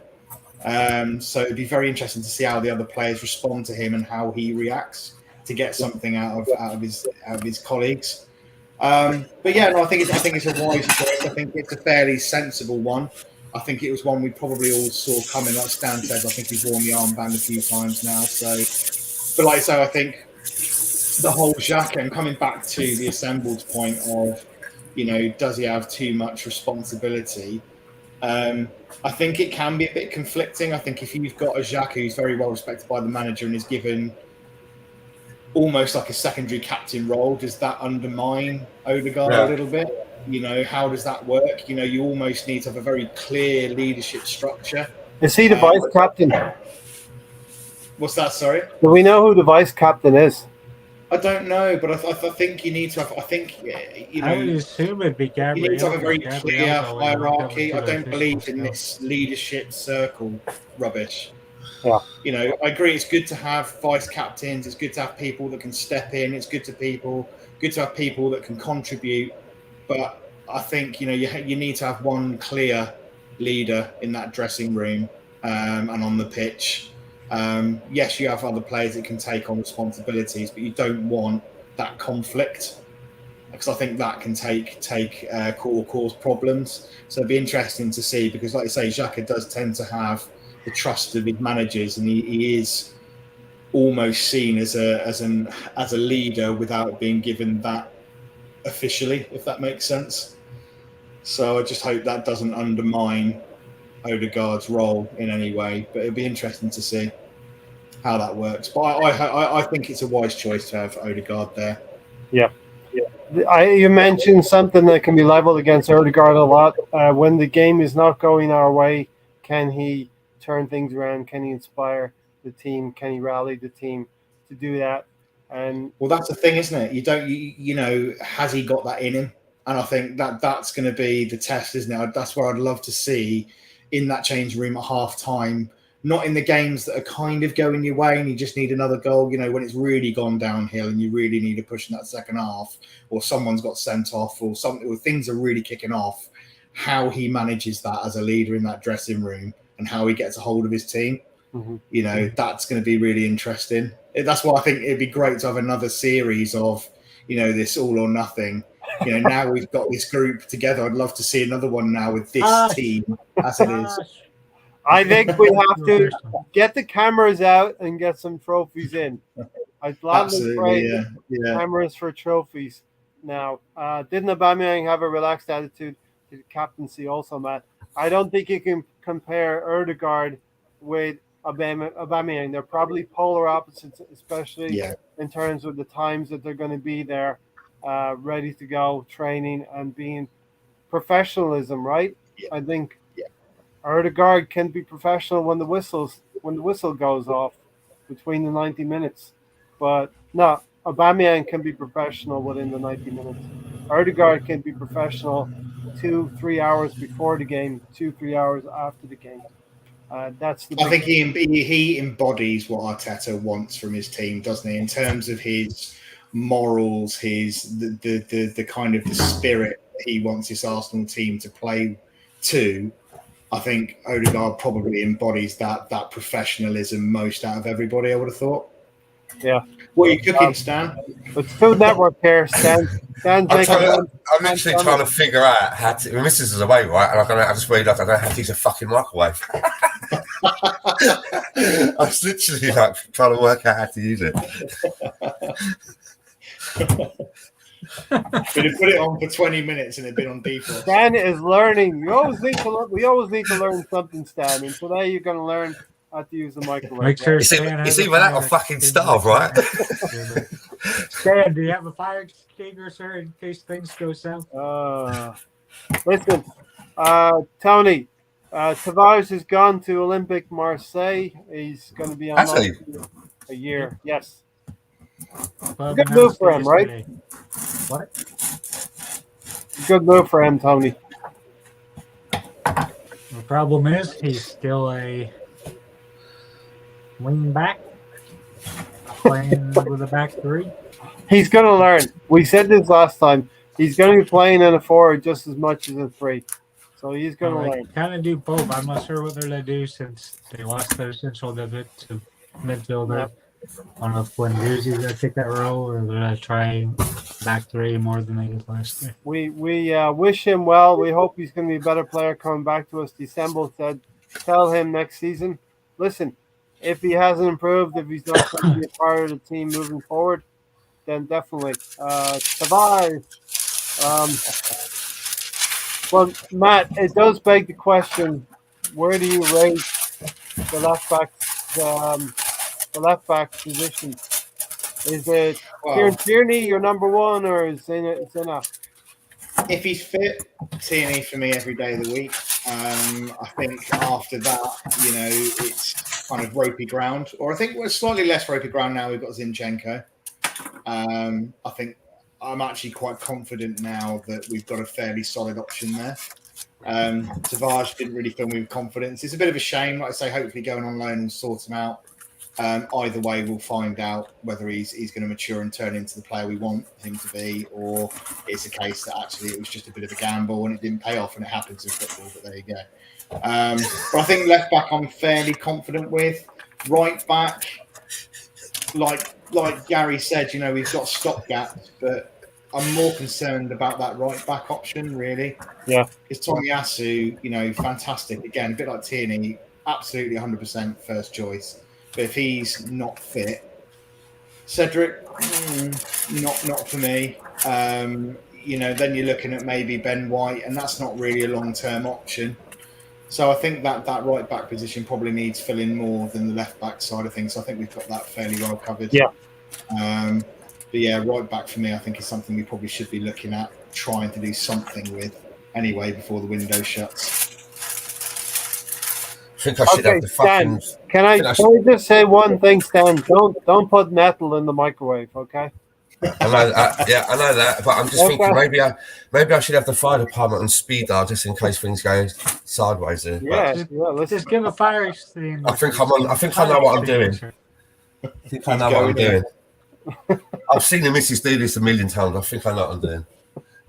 Yeah, but were you really, really paying attention? Question: where would you say problems could occur, and have we got enough to cover? I think we have enough to cover our fullback situation. Yeah, I think we have enough. We've got plenty of right backs, haven't we? Yeah. My only worry is it's as what I said earlier. A player like Cedric, he looks all right in short bursts, but if Tomiyasu is going to be out for long periods of time, Cedric he starts to sort of trail off, doesn't he? The longer we use him, the worse he kind of gets. So we need to a backup needs to be a backup. And last season, Cedric wasn't really a backup, was he? He was basically our starter. So it worries me about Tomiyasu because it's almost a bit like they won't tell us the truth of what's going on with him. Every time I talk about him, they keep saying, "Oh, it's nothing major." He'll be back soon. He's been gone for ages, man. It was only supposed to be like it was a muscle problem, and then we heard that the muscle in the other leg went, but it was nothing to worry about. But he's been gone for ages, so I'm concerned about our fullback situation and Tierney. As much as I love him, he needs to be able to put more games together for us. Yeah.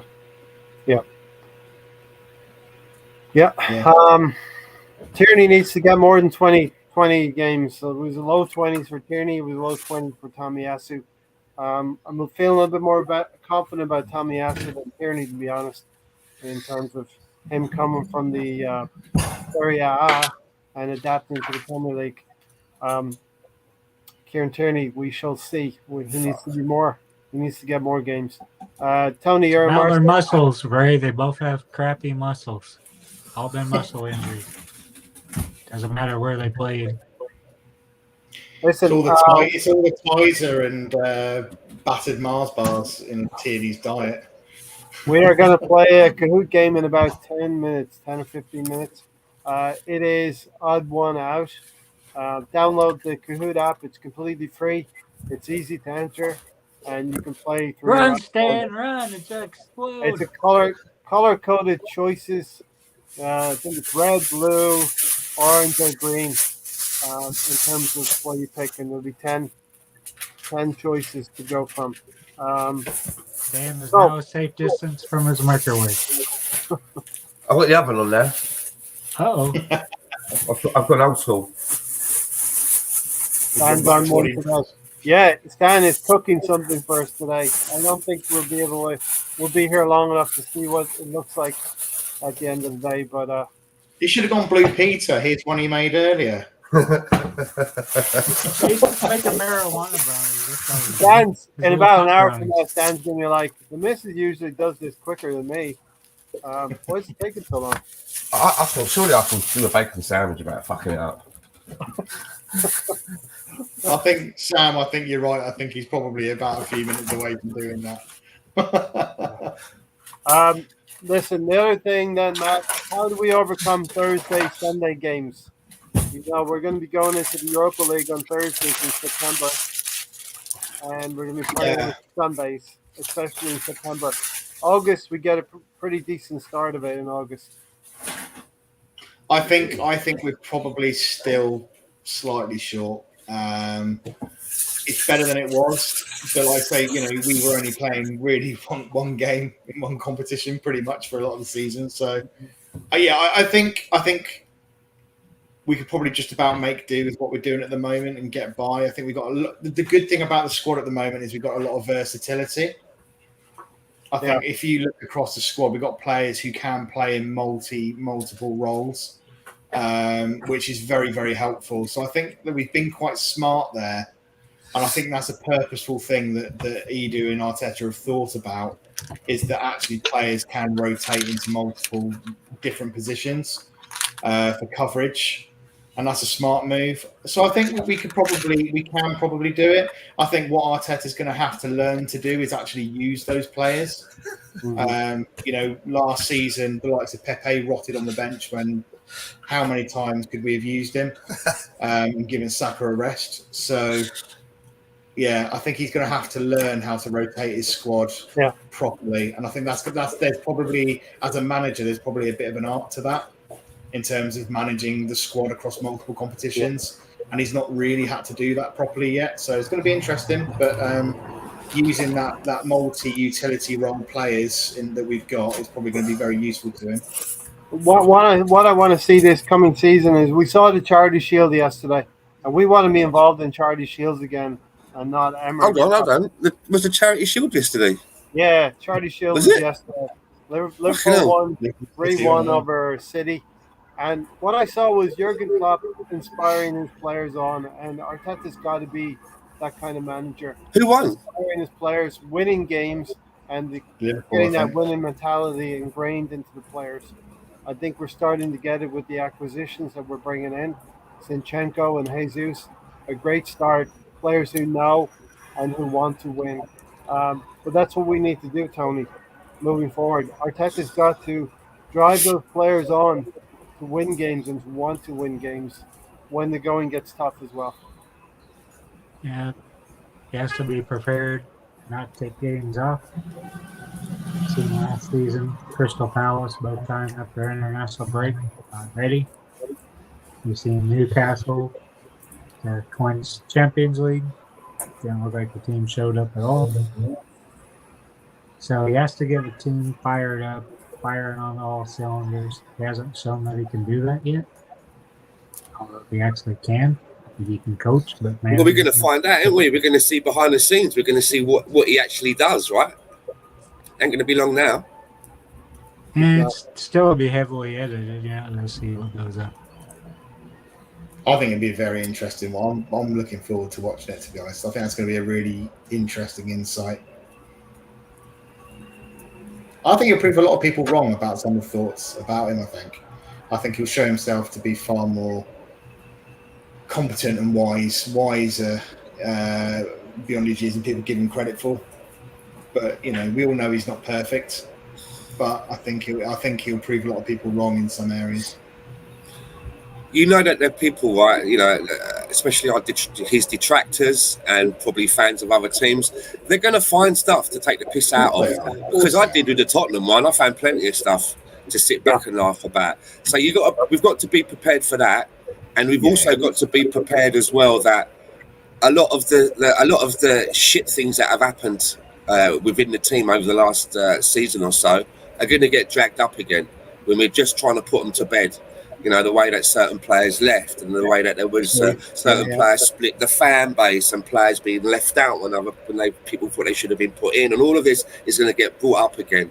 And I know that I've said this before on this show, but if I was running Arsenal, I would have just said to Amazon, yeah, film the show, but you have to air this before the season starts.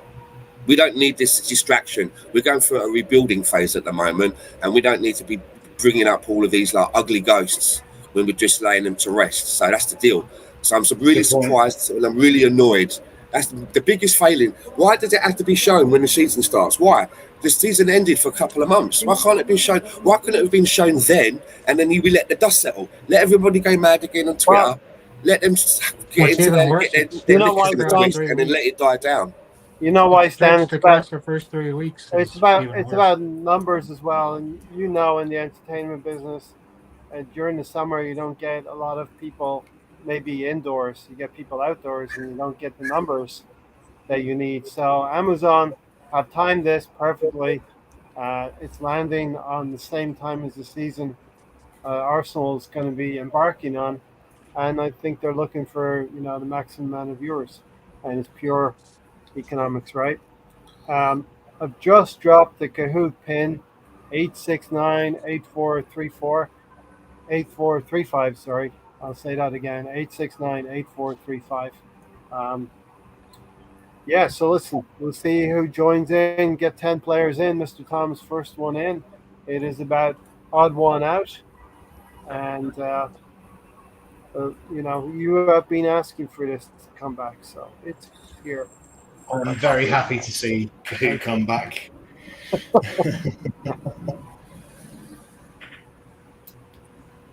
So we'll wait. That's what I worry about, says Don Juan. The distraction. Stan, that's harsh. It's Spurs, says the assembled.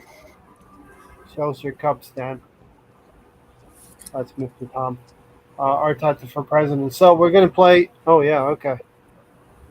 Cool. Hopefully we'll get a game of Kahoot in, then we'll talk about yesterday's game. Mr. Kennedy's in, Rami Yasu's in, Mr. Tom's in, Rids is in. Somebody called 869-8435. Who was that? Who was that first one? Who was that first one, Ray? Mr. Kennedy. Mr. Kennedy. So that is you, Stan. Okay. Kennedy. A few more entrants in here, and then we will be able to get it going. Rule said, I guess they're releasing the movie now to get more interest, especially since we had a good preseason. But as Stan says, it is a distraction. Sam Greenwood is on his way to Kahoot, I think. Right, I've got to go and check my bacon. Yeah, you better check on the bacon. Turn it off. 869-8435. Do it, people. Get in there. Kahoot was on loan at Marseille. I thought that's a great comment. There's a question in there that relates a little bit to Marseille. So there's a question in there that relates to Marseille. Let's see how many more people are in. We got 5. Come on, 3 or 4 more people in there. Let's get 8 or 9 in the house. A little bit of competition. Podium bench only feels right when there's more than 7 players playing. You can get the top 3.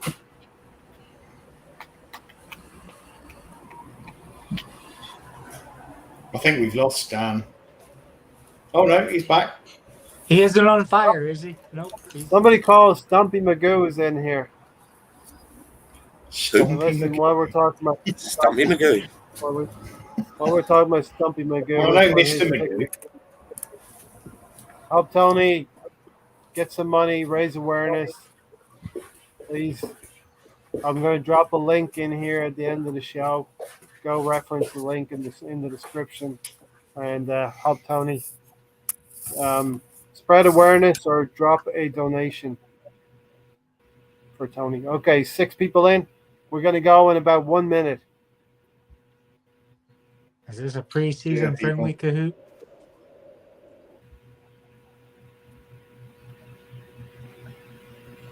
Preseason what, Tony? Friendly.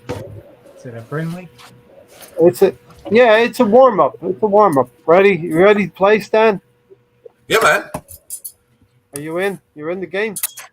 Yeah, man. I'm in. Don't catch yourself on fire, Stan. I've got my utensils.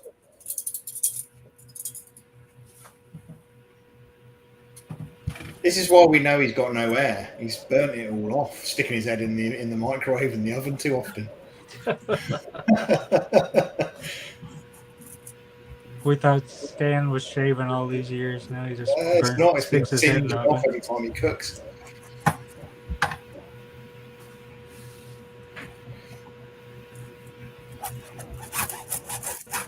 Matt, what was for Sunday dinner? While we're speaking of food, I had pizza tonight. I was watching the Lionesses with a pizza and a beer. that sounds lazy. And some It toilet was roll. lazy. You're correct. All right, here we go. We're going to start.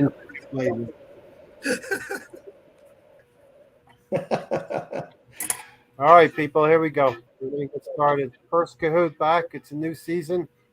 7 people playing. Let's go. Mr. Tom's in. Sam the Man is in. I want no complaints afterwards that you weren't ready. Are you ready? All right, 1 out of 10. Which team is the odd one out? Which team is the odd one out? West Ham, Celtic, Newcastle, or Leicester City? Pretty lucky the English ladies won as well. Yes.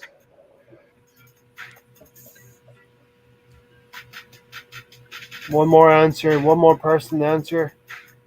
Get your answers in quick, 5 seconds. Okay, 6 correct answers, Celtic. 1 incorrect, West Ham. Of course, it was Scotland was the odd one out. Mr. Kennedy off to a good start. Rami Yasu second. Stumpy Magoo in 3rd place. Mr. Tom 4th. Kennedy. Which player is the odd one out? Guendouzi, Tavares, Saliba, or Torreira? Which player is the odd one out?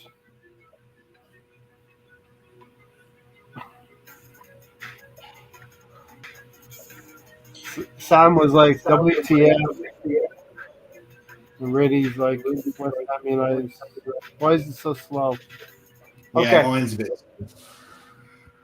Torreira was the correct answer. All other 3 players have an Olympic Marseille link. Torreira is the correct answer. Guendouzi. But it could be Guendouzi. He's the only one that's not an Arsenal player. That's where I went with it. Yeah. Exactly. That's where I went, yeah. That's not where Ray was going. Stumpy in the lead. Yay, Stumpy. Stumpy Magoo. Complaints on a postcard to AFCC. Yeah, complaints on a postcard too. I don't care.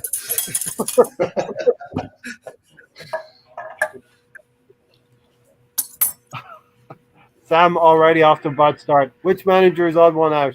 Jesse Marsh, Steven Gerrard, Eddie Howe, Frank Lampard. Which manager is the odd one out?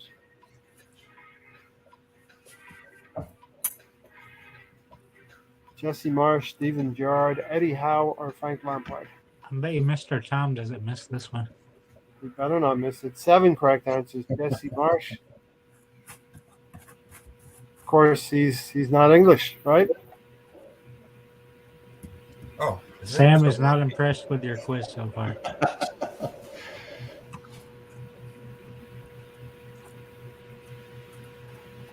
Yeah, Sam is not happy right now. All right, which Premier League team is the odd one out? Fulham, Southampton, Bournemouth, Nottingham Forest.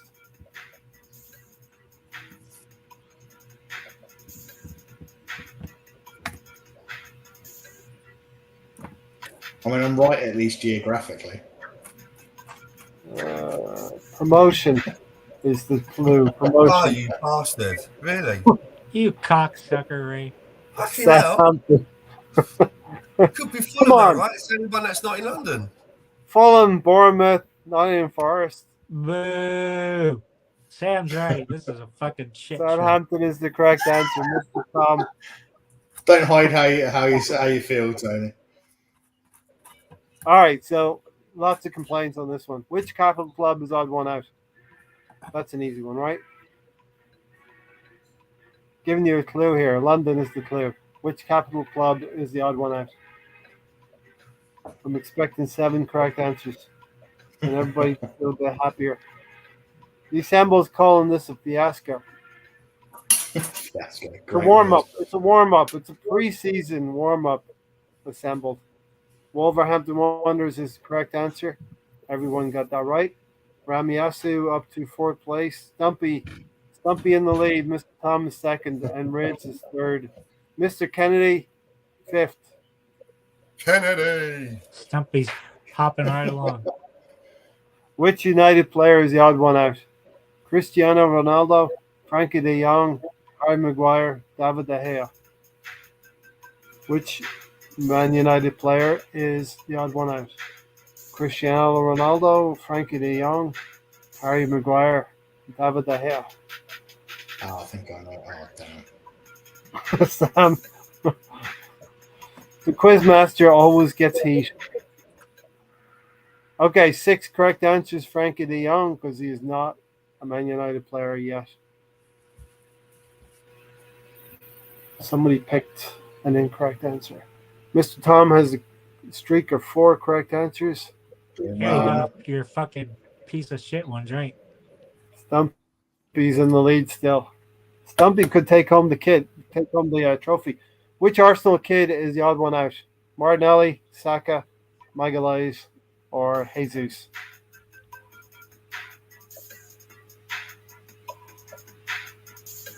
And the clue here is Samba style. Yes, we already got that, right? Samba style. The Brazilians. Saka is the correct answer.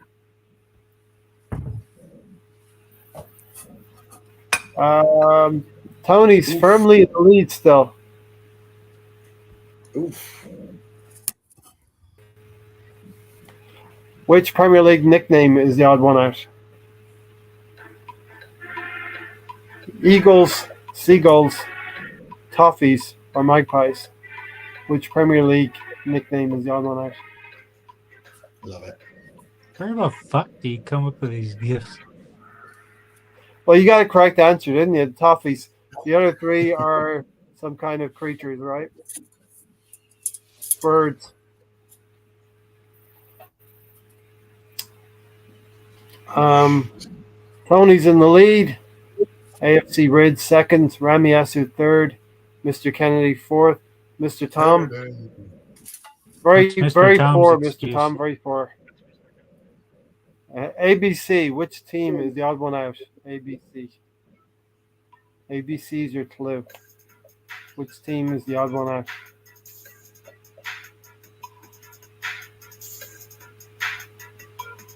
Yes, I'm going to get lots of complaints. Quickly, 7-person answer. It's the alphabet, right? Alphabet's your clue.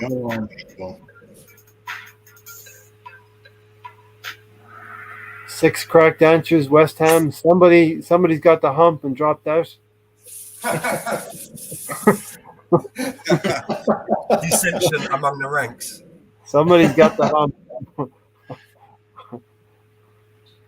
Stumpy in the lead. Stumpy, you got this tied up. Last one. Which manager is odd one out? Tuchel, Gerrard, Frank, or Klopp? And Frank is Thomas Frank. Oh, not Frank Butcher. Not Frank Butcher. Not Frank either. Evening to Des McLeod. 4 correct answers. Steven Gerrard. The other 3 were German managers. 2 incorrect for Frank and 1 incorrect for Klopp. So where does that leave us? Did The I make a podium. last-minute dash? Rids Maybe came second. third place. Mr. Tom has lost his belt. Oh, I did. Second. And Stumpy. Is it Stumpy? Well done, Mr. Stumpy. Kennedy. Mr. Kennedy. Yay! Yay! What happened to Stumpy? What the hell happened?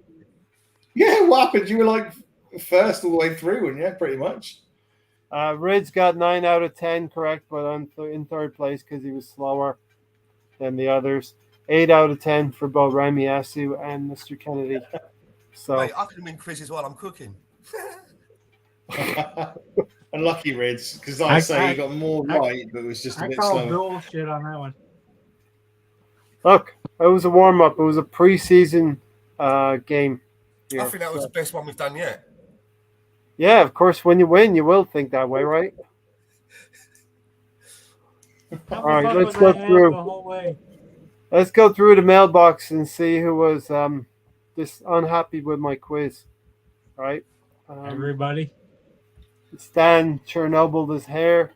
Pizza on a Sunday is sacrilege, says Russ. I know. I usually do like a roast dinner on a Sunday. It is bad. I got lazy. I got excited about the football and thought about it. Like late, Mr. I Tom, just Jesus went to is the a sin. supermarket and buying a cheap pizza. Sam Greenwood clearly unhappy with me. Slow again, says Rids. I got the Southampton one right. And Tom is correct on that one. Thomas Frank is Danish. Are you serious? I thought he was German. I should have put Hasenhüttl in there. I love me some Hasenhüttl. What random questions are these? Jesus isn't a kid. 25. He's a kid. He's a kid to his mother, isn't he? It's perspective, isn't it? It depends on who's looking at him. I'm still a kid to my mother. You know what I mean? I'm worried what the season's going to be like. You could argue for another answer. Listen, assemble. I'll be a little bit more clear cut in the next one. Des, good to see you, Des, here. Mr. Tom, it's Ray's quiz, so the answers will flip flop at best. Definitely. Thomas Frank is Danish. I'm going to fact check that. Not sure about that at all. Stan, what did you cook? Bacon sandwich, and just like Thomas Frank, my bacon is Danish. Nice. 9 out of 10, yeah, third. It's rigged. It's down to speed as well, really. You can't be the slowest correct answer as well. I ended up with 7 out of 10. The Lionesses won. Congratulations to England Lionesses. First questions were random. Yeah, Sam, just like Arsenal, I will improve throughout the season. Really says yes, he is Danish. Did you know that in Italy, if you buy tin pineapple, you have to sign a disclaimer saying you're not going to put it on a pizza? To be fair, it's sacrilege there. I was in Italy about a month ago, and I dare enough. I have Italian roots, and I actually really enjoy pineapple on pizza, and I feel like I'm going against my roots, and I really shouldn't like it, but I do. But I would never ask for it in Italy because I think I'd probably get done over by the mafia. They take it very, very seriously. I like pineapple with bacon and jalapeno. So, anyway, it was a bit of fun, right? Some people because you fucked up on a question. Leave him alone. It was excellent. Yeah, winners. When you win something, you will say that, right? We'll say that. I went from fucking first place all the way off the podium. What happened? Pineapple does not It is go a on. controversial one, Des. I don't mind some kind of pineapple on the pizza. Right, you're in trouble, fella. Did you know that in England, on Kahoot, you needed to account for Ray's brain more than the actual facts? True. True statement. True statement. Tony, what did you think of yesterday's final preseason game against Sevilla? 6-0 win. Yeah, like you said, it's Seville's second one. So our final one at home, playing our top players. It's kind of what you expect. Yep. Like I said, I'm still worried about the bench. It's preseason. Everything starts Friday at Southhurst Park, right? You worried about the pitch? No. What did you say? What are you worried about? Some bench. Bench. Oh, the bench. Okay, I thought he said pitch. That's why I looked perplexed there. Yeah, I'm Matt. not like you and make weather as an excuse for losses, right? Matt, notwithstanding, there I got it in. See, notwithstanding, right? Where was I going with this? Notwithstanding, we played some good football. Yeah, it's. I think he's obviously got them well drilled. Obviously, attacking wise, we look a lot more fluid now that we've got someone who can make runs for our creative players. We look like we've got a bit more purpose when we're going forwards. We've got an outlet. When's Saliba getting sold, Tony? Thursday. You heard it here first. Thursday, right, Tony? But he looked good. Saliba again, calm and composed on the ball. He looked like he had a good game.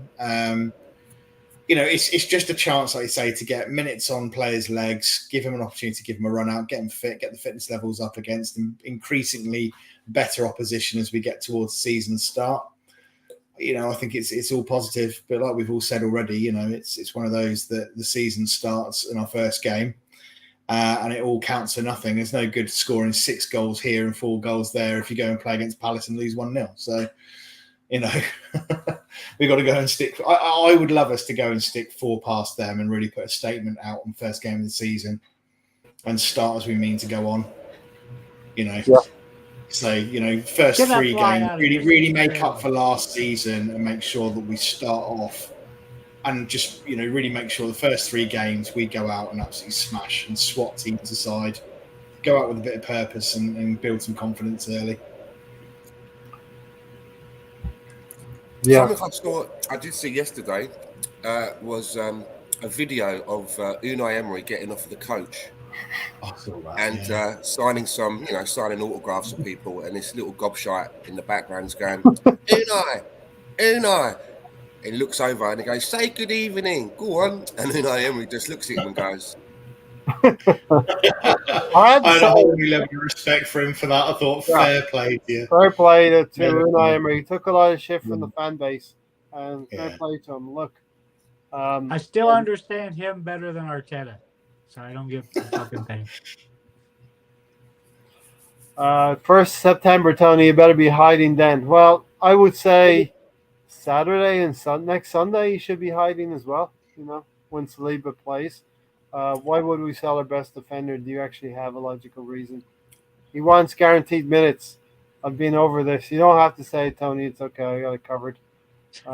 Saliba wants guaranteed minutes, and Tony believes he won't get that at Arsenal. He won't get that anywhere. He's not good at now because you don't have a right back. We won't lose against Palace, says Des. Zaha won't get past Saliba. He seems to be a bit of a man mountain. Mm-hmm. Matt's saying, I would love us, had me excited. I thought he was do you know what? I can only go about 60% Keegan because I just haven't got the hair for it. I just want to know how Stan's making sandwiches. With the microwave. The assembled was close. You're very close, man. You missed out the knot. Notwithstanding. Sorry, man. Close, but close. Notwithstanding a major disaster, Arsenal should have 7 points. Emery should have just shown him his Europa League winners medal. Nice one. Yeah, he should have that in the inside of his coat pocket. It's on his jacket. He just opens his coat like that, and it's there. Yeah. You want one of these? So Stan, looking at Gabriel Jesus, 3 very, very different goals. Yeah, what did he score? Was it a striker's hat trick, header, right foot, left foot? I didn't see it. No headers. A through ball, wasn't it? That was kind of lobbed over towards the back post from the left-hand side, and he kind of ran between the lines into a load of empty space and kind of slid it in at close range. Martinelli from the left, Matt, puts the cross in. Jesus times it perfectly, and he meets the ball at the pitch of where it's hitting the ground. he's leaning to it and controls it on the half volley almost, or controls it as it hits the ground and sweeps it into the corner of the net. Perfect motion to get to the ball, perfect skill to control the ball and put it in that corner. Goalkeeper had no chance. And the timing of the run as well. Like defenders waiting, trying to play him offside, and just a great finish. That was his second goal. I think his first goal was started out on the left. He started on the left-hand side stand. Did he? Yeah, he combined in almost the Aubameyang and Martinelli's area, combined with Granit Xhaka, followed the ball in. So if he was playing on the left, was Eddie playing through the middle? No, Eddie didn't come on till later in the second half. So what was the forward line then? Martinelli, Jesus, and Saka. With Martinelli going through the middle. 4-2-3-1, no, was it? Yeah, there was some interchange in there. Interesting. Gabriel Jesus picked the ball up on the left, played it inside the Granit Xhaka, and he was able to track from that left wing position right into the 6-yard box, where Granit Xhaka played the ball across. It was intercepted by the combination of defender and goalkeeper, and he picked up on the pieces and put it in. So something like Lacazette would only have been able to start that move, Matt, and would not have been able to get on the end of it, you know. No, two good goals there. I thought, like I say, his movement is really key in both of those goals. You know, it's just his willingness to run, move, make the right movements at the right time and be in the right place at the right time to receive the ball. It's an attacker's dream, really. If you're an Odegaard, or someone like that, it's a dream to have someone like Jesus playing in front of you because you guarantee assists. Yeah, and I think there's a stat out there, Tony, saying Odegaard provided a lot of chances, but our forwards last season were not able to back up his chances with assists, by getting on the end of them and scoring. From the first 3 games, Arsenal should have 7 points. Anything less is really not acceptable, in my opinion. I'd go 2 points further, and say 9 points. I know it's not going to be easy, but if we are the team that we should be going for top 4 this season, we have to win. We had to start winning the majority of the first 5 or 6 games. Jesus' second goal was sneaky, but Eddie's goal was the best because Martinelli could have been greedy. But how did Eddie look yesterday? How did Eddie look yesterday? He looked decent. I was watching like a very chippy live stream, a very choppy live stream on YouTube. So, but he got in the end. He was there available for the pass that Martinelli was able to give to him for a tap in. It was basically a tap in. So, sort of one of those goals that sort of pads your stats a little bit, Matt, at the end of the day. Yeah, it is. I do agree with the comment there from Des that it was nice to see players doing the right thing and giving the ball at the right time rather than trying to be greedy and go 1-on-1 when you've got a better option. That's great to see. Because sometimes you do see players trying to go for glory and it not being the right option. So that was really good. I like to see that from Martinelli, but I think he's that type of player. I think we've seen that before from him, where he's quite happy to give the ball to someone else if they're in a better position. So yeah, that was positive. I agree with that. Rule said they did a lot of interchanging, especially the forward players up front. Mr. Tom and Reddy are in cahoots. Sorry, how rude of me. Congratulations, Stanley. Philip and Abe said, I'm not happy with the Pepe situation. Arsenal, he shouldn't be sold, but a loan for him to regain his confidence. That's all. That's all he's lacking. I actually think we might go into the season with Pepe. Doesn't seem like, unless, because I know Arteta kind of mentioned about there's outgoings and there might be some more business. Whether he's one of those that may still go, I don't know. It's funny with Pepe because we've seen elements of what he can give us, and actually he can be a very good player. he frustratingly hasn't been given a lot of game time, and I think he's one player that probably has been mishandled and mismanaged by Arteta to some degree, because I think there were times last season where actually he really should have been given more game time and opportunity to impress. And there were some games where he did come on. I think he had a streak of about 3 or 4 games where he did very well on the left-hand side. But then Aubameyang kind of got put back in the squad again, and then we never really saw him from that point onwards. So unless there's something going on in the background that we're not aware of, which I don't think seems to be the case, there doesn't seem to be any unrest with him, but it's just a bit of an odd one, because you would have thought if with a player of the value that we paid for him, there's going to be pressure to maybe try and get something from him, because the board are going to be like, well, we spent 70 odd million on this player, we need to try and get the best out of him because we can't afford to lose 40 million on this guy. So you're going to have to put up with him and try and get something from him next season, and maybe increase his value next season to maybe then let him go if he's still not quite what we want. So yeah, I wouldn't be surprised if we still do see him as a bit part player, but I don't see him being or playing any major part in the squad. I think he'll probably be used for cup games and things like that as a rotational player. But I think if he is there, he needs to use him, because that's one of the failings of last season. We put too much strain on Saka and didn't use players like Pepe to best effect. Yeah, Pepe's got to step forward. Looking at the Europa League, maybe it's going to help him as well, the cup games. That says, I'm an Odegaard fan. He will look even better because he has someone to pass the ball to. Will get loads of assists. And those chances he's creating now will be realized probably with a lot of goals as well.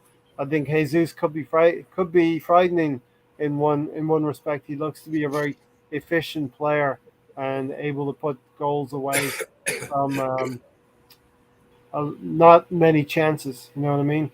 Odegaard, I think we're looking for Odegaard to progress as well with the captaincy on his arm, with the captain's band on his arm. Pepe is a player that the coach needs to put his arms around. Arteta only does that for the young players. Yeah. Pepe's down at Arsenal. Let's just set that and move on. He's done what he's done when he hasn't found his move, Tony. I don't know if that's going to happen. Stan? Again, it's another situation that the fact that Nicolas Pepe is so divisive tells you that there is a problem.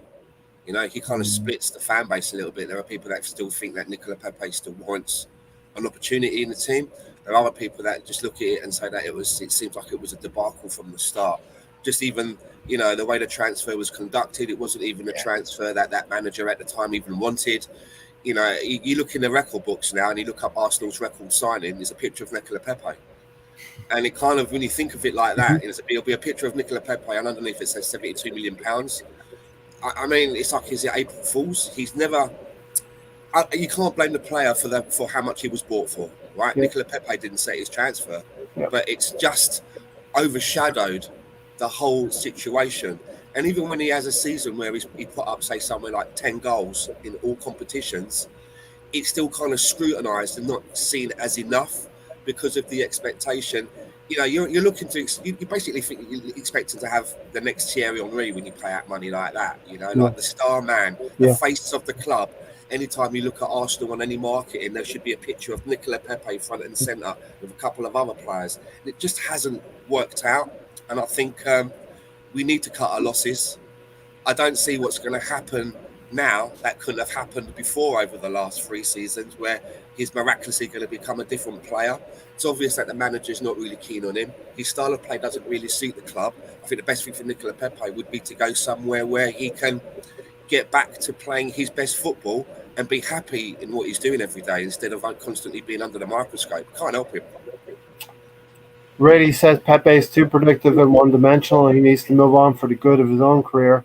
Des says problem with Pepe is when he's on the pitch, he slows the game down. Problem with Pepe is Arteta doesn't like him, hasn't integrated him. Wasted his season last year.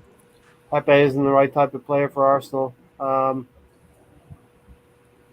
Was there not a clause in Henry's contract to bring him out of retirement? Not an Emery signing. Find Raul and his friends. Emery wanted Zaha. Yep. And the only issue was the construction of the fee. Crystal Palace at the time wanted a big wad of money, and Lille were able to take installments. Arsenal don't have the monopoly on scoring 6 this week. This weekend. Pipe down, Leeds. You have no clean sheet. Yeah, listen, that's the situation. Do we feel we're going to get 2 more signings by the end of the window? Yeah, I do. Tielemans and a winger seems to be the most likely I think avenue, or some kind of forward, right? The last goal from Jesus was, the 3 Gabbies combining. Gabriel Martinelli with the corner. Gabriel Magalhaes trying to get to the pitch of the ball. He got a touch on it. And then Gabriel Jesus getting on the end of it and putting it into the top corner. A nice goal, showcasing Jesus' reactions in the box. So I think we are in a perfect spot now in preseason. As I said earlier, there can be no excuses going Who's into going to be our third striker with Balogun going on one? I don't know. I think we do need a third striker, though. Do we want Gakpo? Do we want Patrick Schick? Patrick Schick is a player I've been talking about. I asked about David, Jonathan David. I was talking about him last week. I see now the rumors are Jonathan David being linked to Arsenal. I'm not saying I sparked the rumors, but it was like He said he likes Arsenal. there was some kind of thing on his Instagram stand. Okay. Jonathan David said something about Arsenal. Just to answer Des's question there about Cody Gakpo, I would definitely take him, and the reason why, just to get up Leeds' hooter for that debacle over Rafinha. That's the only reason why. That's very petty. I know. And he doesn't Mr. care Tom one. will say fair play. That's the aim of it, right? I think 2 more signings is what we need. The assembled. It won't leave us short. I don't think so. I'm really worried though that if we don't bring in another striker, I just feel that we've been shortchanged. We've given out a 20 quid note. We've not had enough change back, like from behind the person behind the till. Do you know what I mean? You put it in your pocket. You've walked away. You've gone home. Hold on a minute. Yeah, you've gone home and then you figured it out. Okay, I'm a few pounds short here. What's going on? Because we need to replace both Lacazette and Aubameyang. That for me hasn't happened.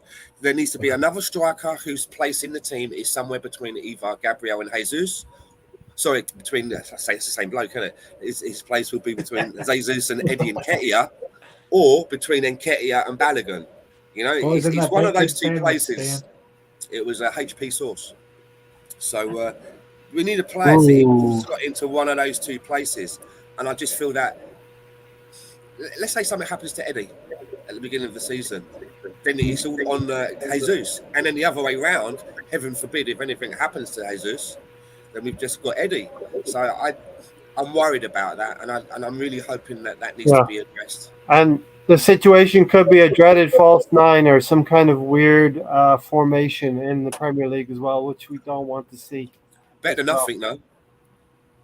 You know, better than nothing. At least it would give us some variety. And I think that's what we should be doing with this team. You know, we shouldn't be looking for another cardboard cutout of Jesus and what his attributes are. Yeah. For me, if we're looking to bring in another striker, I'd like the striker to have a similar profile in their physique and the way that they play as Oliver Giroud. 100% agree. I'd love to be signing a 27-year-old Oliver Giroud right now. I think he would be excellent to add a little bit more variety of what we already have. And that's why I'm so pleased that we're getting that we link to so many midfielders, because it's about variety for me, so that when teams turn up, they can't read us straight away. I know exactly how it's going to go down. A Gakpo or a Patrick Schick or a Jonathan David would tick some of those boxes for us, I believe. Balogun going on loan, so that leaves room for a tall, older striker who will be satisfied with just a few games. And that's really the profile that we are looking at. The other thing that going back to Pepe slightly, not that we're going to be looking for a player that's going to replace Saka or be behind Saka. We need a forward that can be comfortable across all on the left or the right or even through the middle. You can't approach a player and say, "Okay, you're going to be you're going to be behind Bukayo Saka." No, it should be competition. It should be healthy for Saka. Saka should you don't want Saka thinking that, oh, we're going to buy someone that's behind you. Don't worry, they're behind you. Yeah. You want someone that's going to keep him on his heels. Yeah, I don't think that's how he improves, right? Yeah, but I don't think he's only going to get better if he has that. I don't think a player is going to come knowing that they're going to be behind Bukayo Saka or competing with him. So I think we need to change the narrative a little bit and say, listen, you're going to play in the forward line. You could play left, you could play centrally, or you could play on the right when Saka's not. Can Martinelli already do that? Martinelli can do some of that through the middle, but we need something else, right, Tony? December says, Stan, short change, but Stan, we can't buy another attacker as it would stop Balogun's progress. But is he ready? Is Balogun ready to take up? He's gone on loan, isn't he? Or is he going on loan? I think that's a carryover from Arsene Wenger. Arsene Wenger, you say you're going to kill someone if you sign someone. I don't think Arteta thinks the same way in that respect. Mr. Tom's comment, the next one. The year is 2040. Balogun is 40 years old and he signed a new 1-year deal with Arsenal and has been loaned to Rotherham. Tony listening calmly and not interrupting anyone is so scary. I know there's something very, very sinister. Yeah. Well, I think Reddy. I reckon he's looking at those page videos I told him. Already, you reprimanded him for talking over Matt earlier in the podcast, and I think he's afraid to do that anymore now, right, Tony? Probably not. Probably not. Listen, we're going to get out of here. So, Stan, you want to start us off with your final thoughts? And listen, we're going to be doing the predictions again. The upset, the Premier League on Thursday. We're going to be profiling the Premier League on Thursday and asking for your upset predictions. Yeah, make sure you keep track of them, right? Bear that in mind. Yeah. Hey, it's all on these shoulders. I can take it. Fecker. So, yeah, we've got the start of the documentary coming up this week, which is going to be, I mean, for me, it's car crash television. There's a part of me that wish it wasn't happening, but you know what it's I'll like. be watching. When you're driving down the motorway and you see the fire trucks on the other side and that, you kind of slow down and rubberneck a little bit. You can't help but take a look. So this is what this Amazon Prime documentary is for me. So I'm looking forward to it and looking forward to getting the season proper underway and, perhaps trying to lay the ghost to rest of what happened against Palace last season. It would be fantastic if we can put a marker down straight off the bat with a team that we sort of had problems with last season and look a completely different entity playing that team. That's what I'm hoping to see. So thanks for having me on and big shout out to everybody who joined us in the chat box as well for coming in on Sunday. Yeah, for sure. Definitely. Two things on that, Stan. Friday will remind me of Brentford, but Friday will also remind me of maybe April. I think it was April when we were beaten by Crystal Palace.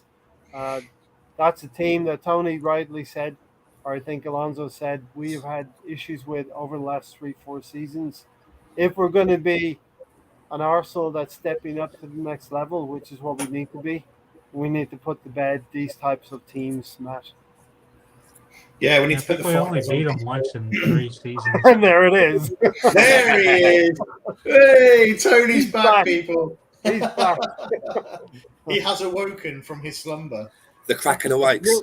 Tony, you're getting the final word. I can get some more words in before the final word. The notwithstanding all of that, I shouldn't say. Notwithstanding Tony's interruption. All right, Matt. Listen, it's good to have you back. You've been away. Yeah. No, I just think we need to start brightly. Really show what we're all about this season and what we mean and what kind of football we're going to be playing and show, like I said, we're going to be a different entity. we're not going to be rolled over this season. You know, we're going to look frightening, and we're going to kind of surprise a few people, raise a few eyebrows. That's what I want to do. You know, I want pundits to actually be going, actually these guys, this looks like a different entity this season. You know, they're going to trouble a few teams and not have what we had last season, where it was the first 3 games and everything was over for us. You know, as the catastrophists tend to do. So no, I just wanted to start brightly and start as we mean to go on. But I think it's been as good as it possibly can be to this point with pre-season. Like I say, it doesn't mean anything until we start the season. We have to, continue in that vein of form. But so far, so good. Just want to see a couple of additions come in before the end of the transfer window, just to bolster us a little bit. But yeah, I'm holding high hopes. I think we should be pushing. I think top 4 is an absolute must do. I think really we should be pushing for that 3rd spot and pushing all the way. And like I say, I'd like to see us really have a really good run in the Europa League and even try and win that. Yeah. And I'd love to see us kind of secure Champions League via both routes. I think that would be a really excellent way to finish the season. But yeah, exciting, really exciting stuff. You know, we've got some really good players in there to look forward to seeing play. I just found out that Nichelle Mikkels has passed away, who played Lieutenant Uhura on the original Star Trek TV show. Geez. Yeah. Wow. I know my dad's a big fan. I never really got to watch it much. Tagging on to what you said, Matt, West Ham got to a semi-final of the Europa League, and I think we've got a better squad now than West Ham have had. I think it's credit due to the club that we've turned over a lot of players that were not interested in being at the top end of the table competing for a league title. That's where we need to be in a couple of years. Having to go. Arsene Wenger said you can never guarantee winning things, but you always have to guarantee that you can compete and be in the mix for something. Thunder Road said, always forget to hit the thumbs up. Please hit the thumbs up. It does help as well. And Thanks, everyone. Listen, if you think Arsenal are not going in the right direction, you have to open your eyes and really look, because they're headed in the right direction. And we need to be better than United, better than Chelsea, better than Tottenham this season. It's going to be a big ask against maybe Chelsea and Tottenham, but that's why you're in it. You're in it to win it, right? And I will, Mr. Tom, I will clue you in on the upset challenge stuff. This is the leaderboard from last season. Stan and myself get. That is not the leaderboard because you cheated me out of lots of points, right? All right. More on that on the upset picks later on Thursday night. But Tony, get your final say. We still got plenty of business to do. Still need to sell plenty of players. 4 or 5 still need to go out the door. Be nice to get 3 players, but we'll probably only get 2. I'd like another striker, another midfielder, and probably somebody that can play right back. Yeah, listen, there's always going to be areas that you need to improve in. Anything else, Tony? Nope, just ready for the season to start. Still think the Amazon things would be a distraction to start the season. Yeah, I'm looking forward to watching it though, and we're going to learn some things. We're not going to learn nothing, Ray. Okay, so smoke and mirrors. Okay, you're not going to learn anything about the behind the scenes. Okay, all right. Gary doesn't really want to know about it because he knows what he saw on the field. But I want to know how it happened. You always want to know how things happened. What happened? Sorry. The Amazon All or Nothing. Don't you want to see how things transpired? In what way? In what subject? I want to see so tape. Last season, Mikel Arteta said he had the best 10 days of his managerial career, his short-lived managerial career. We didn't really know what he was talking about until we saw that clip. It was your magic mushrooms for 10 days or so that we don't know about. No, he said he had a heart condition when he was young, and he was down after Manchester City. After we lost the first 3 games of the season, he was down, and the team lifted him up. Other people lifted him up. Yeah. So listen, for me, it's going to be interesting to see what happens. I've dropped a link for people when the lights go off here, when the cameras stop rolling, you can come backstage and say hello if you don't want to be on the live stream. Mr. Tom was We're at already 2 hours, Ray. You can stop any minute. Mr. Tom was already patiently waiting. So listen, we'll see you Thursday. We hit 2 hours. That's the contractual dealt with. But listen, thanks everyone. And never watch a pay-per-view, right, on playback while talking to Tony in messages, because he will fucking spoil the finish of every match for you. I did not. You fucking did. I got an inkling of something was awry there. Yeah, I got an inkling of that. Thanks, everyone. He can't help himself. I just showed a photo of a tractor. Yeah, I mean, you know what I mean? There's a lot of things that Tony cannot help. I couldn't unsee that, Tony. Now he's fought the finish. All right, listen. This is the backstage pass. We're gonna say goodnight, everyone. Thanks, Mr. Tom's in backstage.